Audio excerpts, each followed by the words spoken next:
Morning प्यारे बच्चों, आज हम चैप्टर 3 क्लास 5th शब्द रचना करेंगे। तो देखिए, इसे बहुत ध्यान से समझिएगा। शब्द रचना क्या है, जैसे देखिए, पढ़िए और समझिए। जैसे हमने ये सब, हमें क्या दिख रहा है, बर्तन दिख रहे हैं, तो हमने लिखा बर्तन। ये क्या है, टॉयज यानी खिलौने। ऊपर दिए गए चित्रों से हमें पता चलता है कि पहले चित्र में बर्तन है और दूसरे चित्र में खिलौने हैं। ये देखकर पता लग रहा है बच्चों कि ये बर्तन है और ये बर्तन है, ये खिलौने हैं।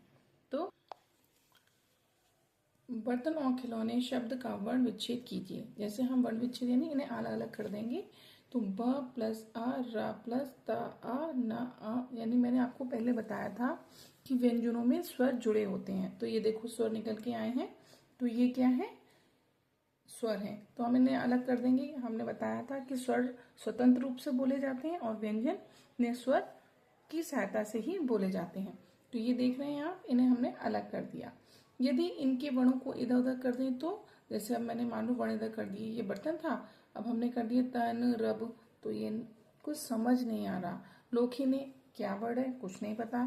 तो वर्णों को इधर उधर करने से बर्तन की जगह तर्बन और खिलौने की जगह लोखने हो गया है। बर्तन और खिलौने का कोई अर्थ होता है, इसलिए ये शब्द हैं। तनरब और लोखने का कोई अर्थ नहीं होता, इसलिए ये शब्द नहीं है। सही वर्णों के योग से ही सार्थक शब्द बनता है। अतः हम कह सकते हैं कि वर्णों के सार्थक समूह को शब्द कहते हैं। वर्णों के सार्थक समूह को शब्द कहते हैं। शब्द किसे कहते हैं, वर्णों के सार्थक समूह को। आपके लिए परिभाषा आएगी कि आप बताइए कि शब्द किसे कहते हैं, तो आप बताएंगे वर्णों के सार्थक समूह को शब्द कहते हैं। जैसे बच्चों, मैं अगर उल्टा सीधा बोलूं तो आपको समझ नहीं आएगा कि मैडम क्या कर रही हैं, क्या पढ़ा रही हैं, नहीं पता। लेकिन मैंने एक आपको क्रम में बताया, कुछ शब्द सही बोले, तभी आप समझ पा रहे हैं कि मैं आपको क्या बताना चाह रही हूँ। ठीक है, अब देखते हैं शब्दों के भेद। शब्दों के कितने भेद होते हैं, 3। उत्पत्ति के आधार पर, प्रयोग के आधार पर और बनावट के आधार पर। आपने क्या समझा, शब्दों के 3 भेद होते हैं, उत्पत्ति के आधार पर, प्रयोग के आधार पर और बनावट के आधार पर। उत्पत्ति के स्रोत के आधार पर शब्द 4 प्रकार के होते हैं। यानी आपने शब्दों के 3 विभाग पढ़े, फिर उत्पत्ति के 4 पढ़ेंगे, तत्सम, तद्भव, देशज और विदेशी। तत्सम वे शब्द हैं जो संस्कृत भाषा से हिंदी भाषा में जो कि त्यों आ गए हैं और इनका रूप नहीं बदलता। प्रयोग में जैसे दधि, क्षेत्र, सत्य, ग्राम और आदि। तत्सम यानी संस्कृत के वर्ड हैं। आपको पता है संस्कृत हमारी जननी है, किसकी, भाषाओं की जननी है।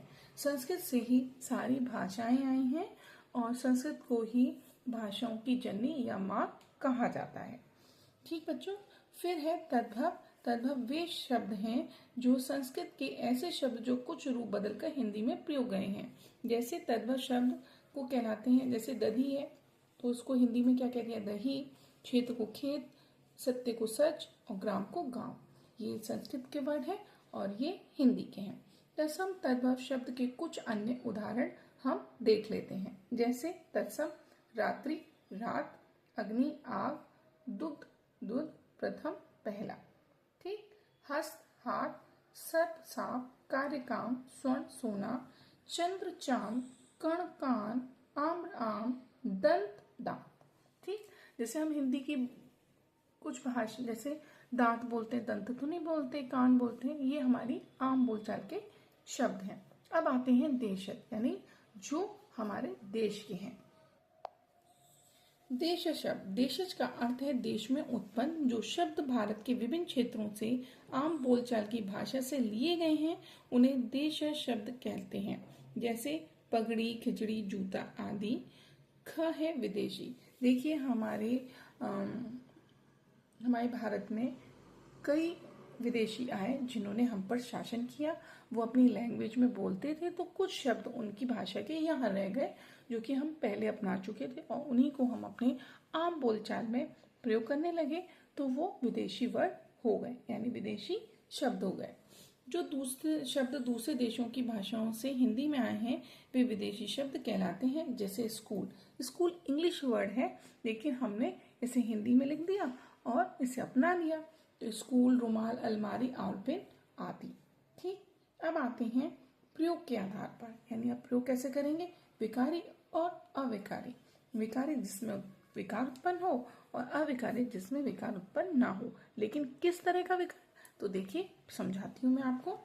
लिंग वचन और काल के कारण जिन शब्दों में परिवर्तन आ जाता है वे विकारी शब्द कहलाते हैं। संज्ञा, सर्वनाम, क्रिया और विशेषण ये विकारी शब्द हैं। कौन कौन से? लिंग, वचन और काल में काल, जैसे आपको भी पता है कि संज्ञा के अनुसार बदलते हैं कि नहीं। जैसे लड़का का लड़की हो जाएगा लिंग में। वचन, एक वचन बहुवचन आप पढ़ते हैं तो आपने कहा मैम पेंसिल, पेंसिल है। ठीक। काल, कैब, भूतकाल, वर्तमान काल के हिसाब से भी बदल जाते हैं। अब है अविकारी, जिसमें कोई भी परिवर्तन ना हो। जिन शब्दों में किसी भी स्थिति में कोई भी बदलाव नहीं आता वे अविकारी शब्द कहलाते हैं। जैसे क्रिया विशेषण, संबंध बोधक, समुच्चय बोधक तथा विस्मय बोधक ये अविकारी शब्द होते हैं। इन्हें अव्यय भी कहते हैं, यानी ये खर्च नहीं होते। खर्च इन द सेंस इनमें कोई भी परिवर्तन नहीं होता। अब थर्ड पर आएंगे। बनावट के आधार पर शब्द 3 प्रकार के होते हैं। आपने क्या पढ़ा? आपने पढ़ा बनावट के आधार पर 3 होते हैं, रूढ़, यौगिक और योग ऋण। क्या पढ़ा हमने बच्चों? रूढ़, यौगिक और योग ऋण का है। जैसे रूढ़ शब्द, वे शब्द जिनके टुकड़े नहीं किए जा सकते, अगर टुकड़े किए जाएंगे तो उनका कोई अर्थ नहीं निकलेगा, वे शब्द रूढ़ शब्द कहलाएंगे। जैसे चीता, अब मैंने तोड़ दूं, ची अलग कर दूं, ता अलग कर दूं, समझ में आएगा? नहीं। मैं कह दूं ची, आप कह दो क्या ची, ता क्या ता, इसी तरह से। रवि क्लास आती। नेक्स्ट देखते हैं यौगिक शब्द। 2 शब्दों के योग यानी मेल से बनने वाले सार्थक शब्द यौगिक शब्द कहलाते हैं। यदि इन शब्दों के टुकड़े किए जाएं तो वे खंड भी सार्थक होते हैं।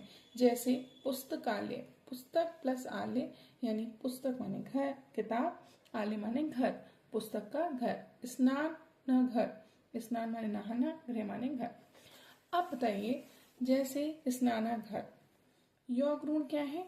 वे शब्द जो 2 या 2 से अधिक शब्दों के योग से बनते हैं और किसी विशेष अर्थ को प्रकट करते हैं, वे योग ऋण शब्द कहलाते हैं। जैसे लंबो उदर, लंबा प्लस उदर, लंबे उदर वाला अर्थात गणेश। दशानन, दश है आनन यानी 10 सिर वाला, जिन्हें किसे कहते हैं? रावण को। तो इसमें क्या पढ़ा आपने बच्चों? बनावट के आधार पर रूढ़, यौगिक और योग ऋण। रूढ़ क्या है? जिसके टुकड़े नहीं कर सकते। यौगिक क्या है? 2 शब्दों के मेल से बनते हैं। जो सार्थक शब्द यौगिक ऋण कहलाते हैं। ठीक। फिर आपने पढ़ा योग ऋण। योग ऋण क्या है? जो 2 या 2 से अधिक शब्दों के योग से बनते हैं लेकिन किसी विशेष अर्थ को प्रकट करते हैं। 2 या 2 से, ठीक, विशेष अर्थ को प्रकट करते हैं ना। हम तो लंबोदर कह रहे हैं लेकिन यहाँ तो गणेश जी बता रहे हैं। लंबोदर कौन है? यानी जिनका लंबा है, मतलब बड़ा है पेट, कौन? गणेश भगवान जी। और दशानन, जिनके 10 ऐसे, वो रावण है। अब बच्चों हमने क्या क्या पढ़ा इसे रिकॉल कर लेते हैं। तो चलिए बच्चों, इसे आप स्किप मत करिएगा, तभी आपको समझ आएगा जब आप पूरी वीडियो देखेंगे। और पूरी वीडियो देखेंगे तो मेरी गारंटी है कि आपको एक बार में समझ आ जाएगा। और जिन बच्चों ने लाइक शेयर सब्सक्राइब नहीं किया है तो प्लीज़ कर लीजिएगा और सब्सक्राइब ज़रूर कर लें, ताकि मैं आपको और भी अच्छी अच्छी वीडियो बनाऊँ तो आपको मिल जाए। और इससे मेरा भी मोटिवेशन मुझे मिलता है कि मेरे बच्चे मुझे पसंद कर रहे हैं। तो चलिए आप देखते हैं हमने क्या क्या पढ़ा। हमने पढ़ा वर्णों के सही क्रम को शब्द कहते हैं। शब्दों को 3 आधार पर बांटा गया है। उत्पत्ति के आधार पर, प्रयोग के आधार पर और बनावट के आधार पर। उत्पत्ति के आधार पर शब्द को कितने 4 भागों में बांटा है? तत्सम, तद्भव, देशज और विदेशी। प्रयोग के आधार पर शब्द के भेद हैं कितने? विकारी और अविकारी यानी 2। बनावट के आधार पर शब्द के कितने भेद हैं? 3। ऋण शब्द, यौगिक और योग ऋण। ठीक। फिर हमने पढ़ा लिंग, वचन और काल के कारण जिसमें परिवर्तन होता है वे विकारी शब्द होते हैं। जिन शब्दों में किसी भी स्थिति में कोई परिवर्तन ना हो अविकारी शब्द होते हैं। ये हमने पढ़ा। अब हम अभ्यास से कार्य देख लेते हैं। बच्चों देखो, लंबी वीडियो हो फिर भी आप स्किप मत करिएगा, क्योंकि अगर आपने खाली एक्सरसाइज करी तो आपको समझ नहीं आएगा कि एक्सरसाइज कैसे करनी। ठीक है, तो मेरी आपसे रिक्वेस्ट है कि आप पूरी देखिए और मेरे चैनल को सब्सक्राइब कर लें। चलिए देखते हैं दोबारा। देखिए, दिए गए सार्थक और निरर्थक शब्दों को अलग अलग करके लिखिए। सार्थक शब्द, जैसे इसमें एक ये दे रखा है पूरा, और आपको इसमें से चूज करना है कि सार्थक कौन है और निरर्थक कौन है। जैसे पुस्तक के सार्थक शब्द रुमाल है, पेन। सार्थक यानी जिसका कोई सेंस समझ में आ रहा हो। पुस्तक, रुमाल, पेन, है ना, सिकुड़, अच्छा, धूप। और ये मीचर, कुद्दू की, ये सब नहीं समझ आ रहे तो हमने इसे नीचे लिख दिया। नेक्स्ट एक्सरसाइज है दिए गए प्रश्नों को सही उत्तर का निशान लगाना है। उत्पत्ति के आधार पर शब्दों के कितने भेद हैं? तो उत्पत्ति के आधार पर हमने 4 भेद पढ़े थे। यौगिक शब्द कैसे बनते हैं? 2 शब्दों के योग से बनते हैं। प्रथम शब्द का कौन सा रूप है? तो प्रथम शब्द किसका रूप है? तत्सम का। ठीक है, अब ये आएगा, दिए गए शब्दों में ऋण, यौगिक और यौगऋण शब्द अलग अलग करके लिखिए। ये सब दिए हुए हैं, इनको आपको अलग अलग करना है। तो जैसे करा है हमने, ऋण शब्द के काम, घर, हाथी, पंकज, मेज, पंखा। ये है आपका यौगिक शब्द। तो रसोई घर, यौगऋण, नीलकंठ, दशानन। ठीक है, ये मैंने अपने ऑफलाइन क्लास के बच्चों से फिल कराया है। देखिए उन्हें कितने अच्छे समझ में आ गया, उन्होंने खुद ही करा है। तो मुझे भी ये उम्मीद है कि आप जरूर कर पाएंगे। दिए गए तत्सम शब्दों को तद्भव रूप लिखिए। जैसे प्रथम का पहला आएगा, तत्सम यानी संस्कृत के, तद्भव यानी हिंदी में लिखना है। प्रथम को पहला कहते हैं, कर्म को काम, हर्ष को हाथ, इसने गलत लिख दिया, थ आप ऐसे बनाएंगे, हाथ। कर्ण, कान, घृत, घर, घर, गृह होगा, ये शायद इसने रॉन्ग करा है। अग्नि का आग। फिर है प्रश्नों के उत्तर लिखिए, शब्दों के भेद लिखिए। शब्दों के भेद कितने हैं? शब्दों के 3 भेद होते हैं, उत्पत्ति के आधार पर, प्रयोग के आधार पर और बनावट के आधार पर।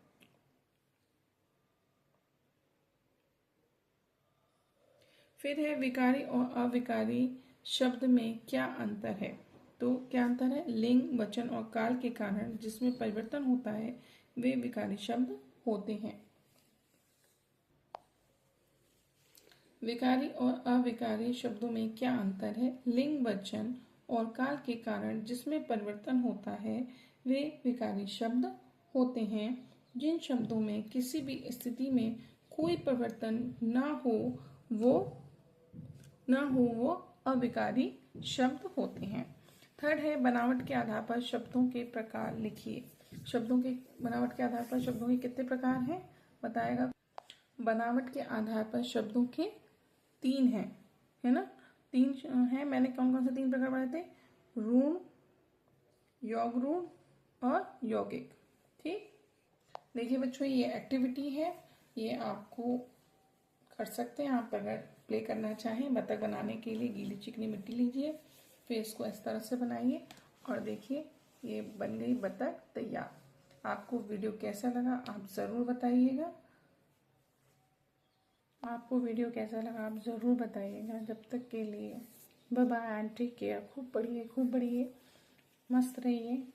मिलते हैं नेक्स्ट वीडियो में। Bye bye and take care.